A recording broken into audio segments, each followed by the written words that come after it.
فرنسيات.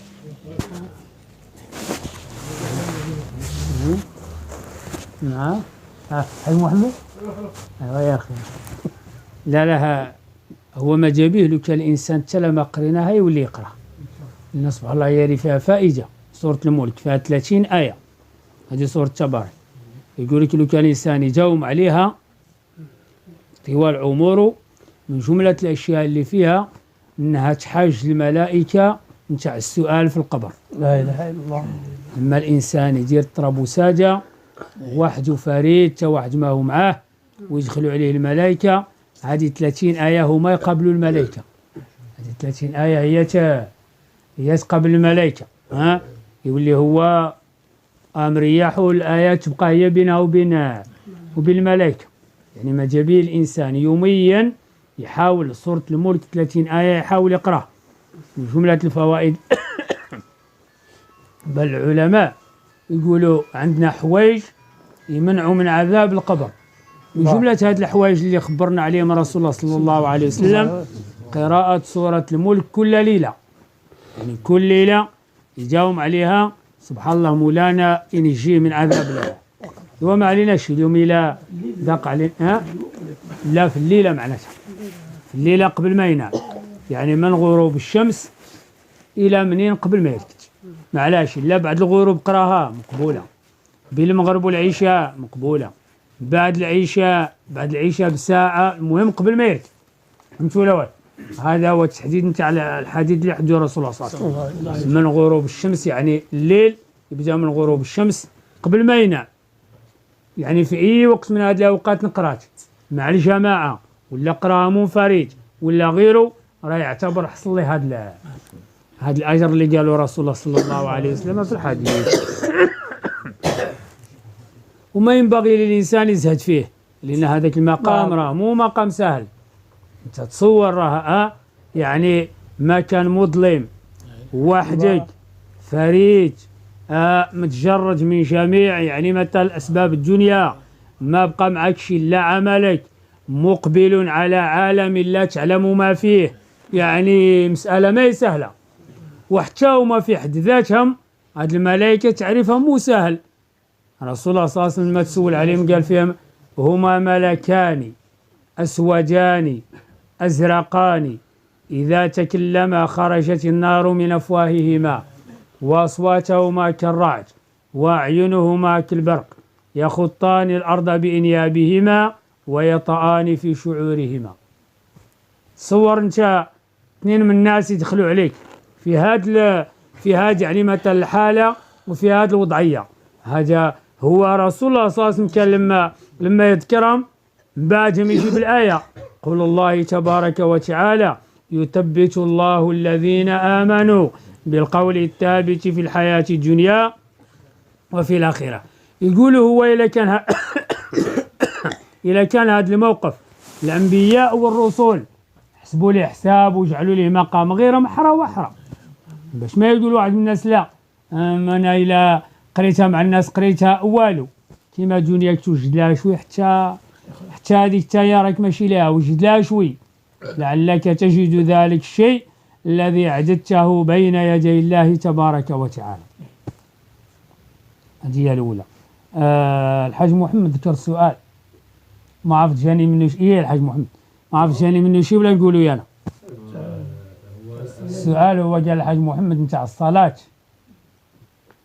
ما تعرفين ايش معنى الصلاة؟ يعني انت اللي كان بغى يقصر الصلاة ايوه وانقبض هكا ولا انقبض. وين انقبض في الصلاة. تقدم لي لا اله هو انقبض والوقت متسعة شفعة ولم تجزي حضرية ولا سفرية، هذا كلام الشيخ خليل. ولا هو انقبض والوقت ضغط عليه قال ترى كيف يعني نقولوا كما يعني الماضي ولا هنا ولا يقولوا العلماء على هو سبحان الله يقولوا. فهم كيف يقول العلماء؟ عندنا قواعد يقول المحافظة على الوقت آكد من المحافظة على الطهارة ومن المحافظة على الجماعة. المحافظة يفهموا معي الكلام زي المحافظة على الوقت آكد من المحافظة على الطهارة ومن المحافظة على الجماعة. يعني آكد يعني أفضل. وعليه إلى عدد أول كلام كيف نقولوا يصليها على هذيك الحالة اللي هو دخل عليها، يدخل هو على نية السفر ونقبض في الصلاة، نقولوا لي يتمها لا النية ما يغيرها داخل الصلاة. كيف يدير؟ يصليها سفرية على الحالة اللي هو عليها وصلاته صحيحة ولا شيء عليه. علاه يقول لك الشرع هذا هو الأمر، يقول لك الشرع لأن المحافظة على الوقت آكد من المحافظة على الوقت. يعني اش نديروا إلا جينا نقولوا لها كملها نافلة واللي عاودها، الشرع اش يقول لك؟ الشرع يقول لك يبغى يصليها خارج الوقت. إلا جينا نقولوا ليه بطلها كما كاين اللي راه هذا قال منين قال الله أكبر ونقبض يقطع ومن بعد يولي يجدد، لا ما يجوز لي. علاه؟ لأن الأعمال عندنا شرعا تلزم صاحبها بالشروع فيها. مولانا قال في الأعمال قال ولا تبطلوا أعمالكم. عملك إلا عاد مازال ما شرعت فيه ما عندك مانع، ولا فتلا من اللي شرعت فيه الشرع يقول لك ما بقى يجوز لك باش يعني مثلا تبطلوا لها هكا. لهذا عليه اش يدير؟ يكملها على الحالة اللي هو عليها سفرية وصلاته صحيحة. فهمت الحاج محمدية؟ صلى لا أنا ما جاني منها تش ما ينتهي انا بيجيك ولا ما جاني تش حاجة لا ولا يبدو. لكن يبدل نية في الصلاة، تبدل الصلاة مرة بالسفرية ولا بالموتيف، يخصو يبقى ديك النية تاع التغسيل لربي. على ما بدينا بها من ذاك النهار حنا قلنا هكا بداو يقولوا قلنا خير عليكم، وعادي سول السيد والسيد لا اللي شافوه وممكن راه ما قاعد كاع راه لا شافوه راه ماشي. شنو قال لك هو دايروا ما كاين كاع بالك لا جاب قالها اللي ما قلع. المهم حاجه مسافر أسد الحاج عاد محمد سولو قال له بيتني قعدت ايوا الصلاه اللي تجي من بعدها يتما وليك الاولى قصرها. وحنا الحاج محمد ما جاناش، خليتونا فين سطي؟ ايه ايه الحاج خليتونا معلقين ما جانا. ويا الخيرات ولا هو سبحان الله السؤال يبغي نهار ينطرح اللي عنده الجواب. يقول مثلا طرحت النوبة المرة الجاية مباشرة يتكلم قال سيدي أنا هو عندي الجواب ما فيها مانع نعطوه الوقت باش يتكلم تا ربع ساعة ولا نص ساعة هكا ولا ديك اللي يقدو ليك فيه من الفايدة أيوا أعطينا جواب. يا سيدي قال الشيخ رحمه الله تعالى ورضي عنه ونفعنا وإياكم ببركاته. منجوبها تيمن مع السلام، تأمين من صلى عدا جهر الإمام. يعني تقدم لنا الكلام على سنن الصلاة إجمالا وتفصيلا وكل سنة ومقامها، وعلى أن سنن الصلاة تنقسم إلى قسمين، إلى سنن مؤكدات وعليكم السلام وإلى سنن حكمها حكم المنجوب. الآن بغينا نتكلم على ماذا؟ على منجوبات الصلاة. وهذه المسألة تاع المنجوب تقدم لنا الكلام عليها. يعني واش معنى المنجوب؟ تعريف المنجوب عند العلماء هو الذي يتاب فاعله ولا يعاقب تاركه.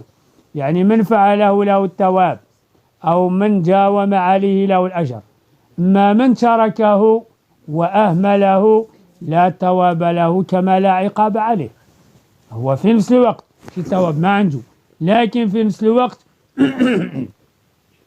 في عقاب. يعني مثل ما هو عليه العقاب عندنا شرعا وين يكون؟ يكون في الواجبات وفي الفرائض.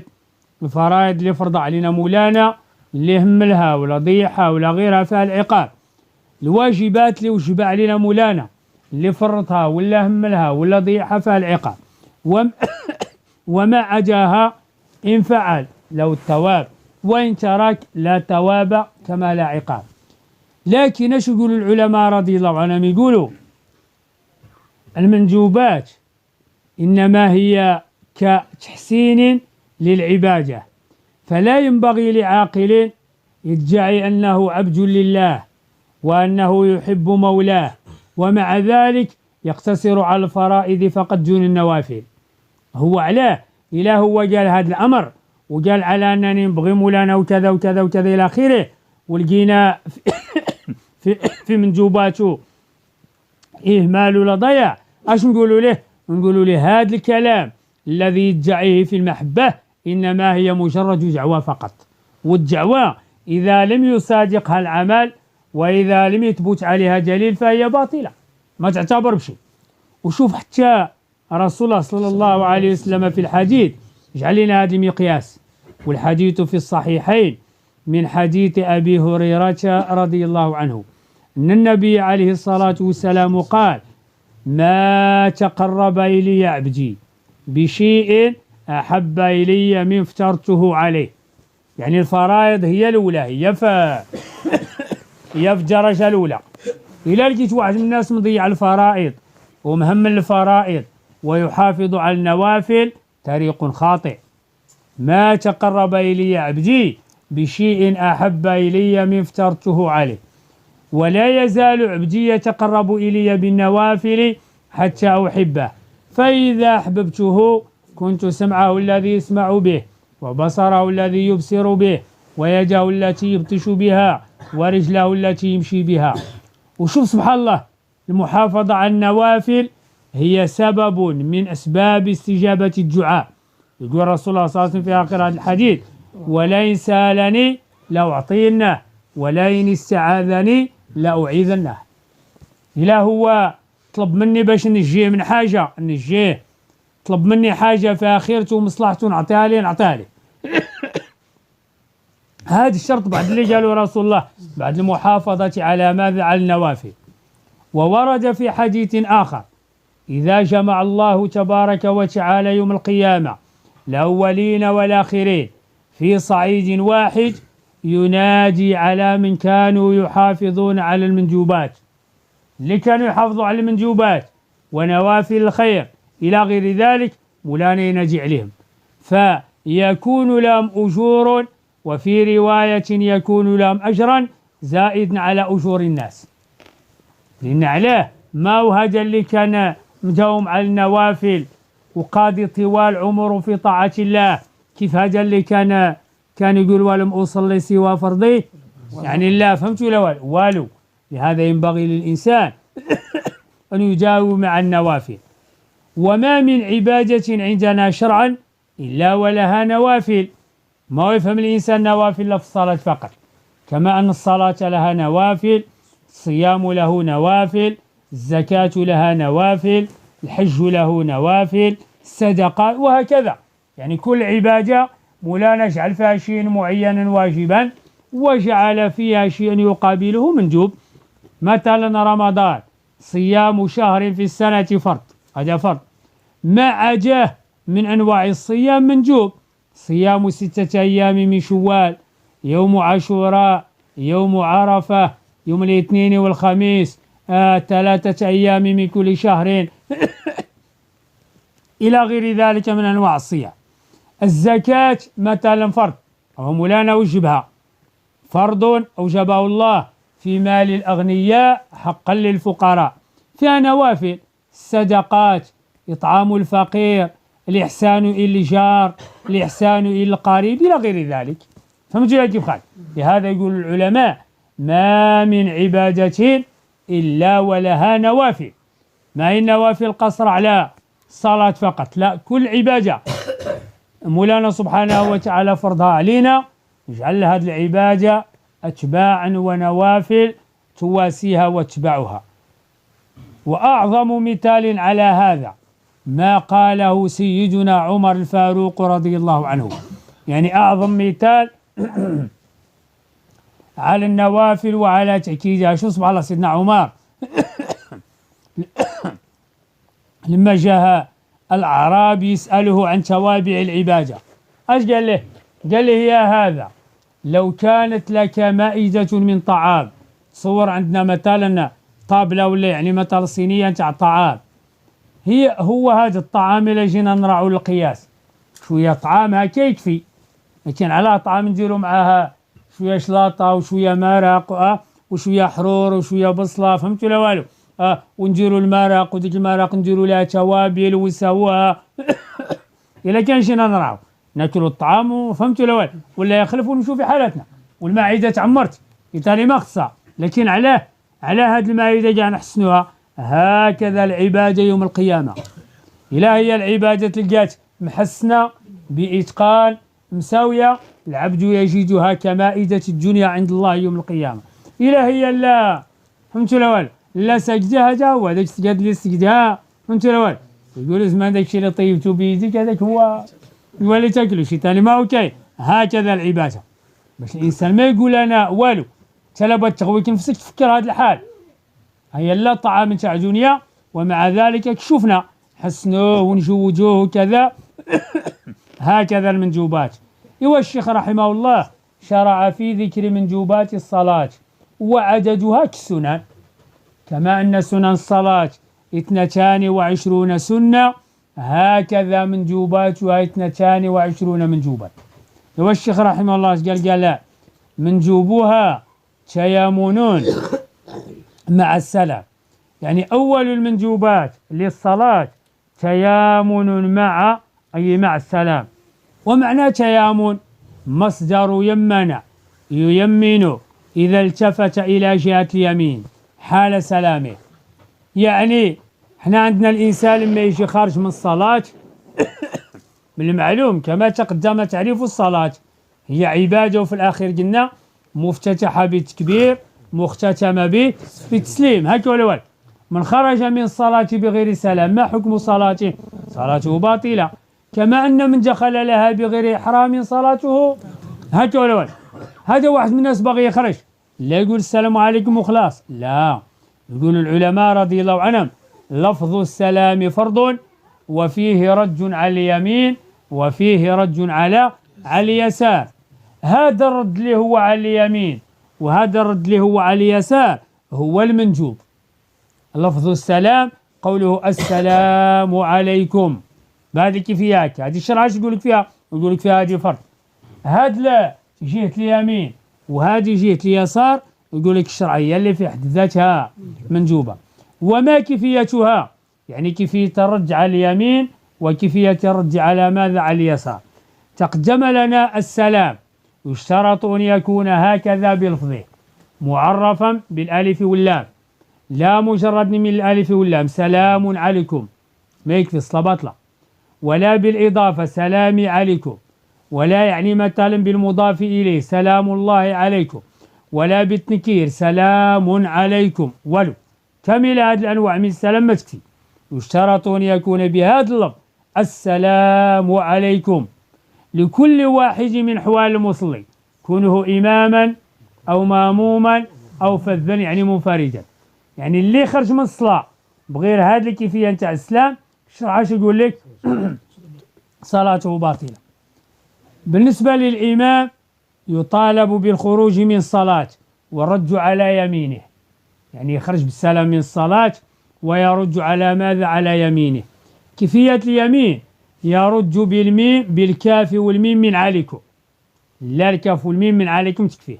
يعني كيف يقول السلام عليكم يرد بها على جهة اليمين. هذا بالنسبة لي بالنسبة للإمام.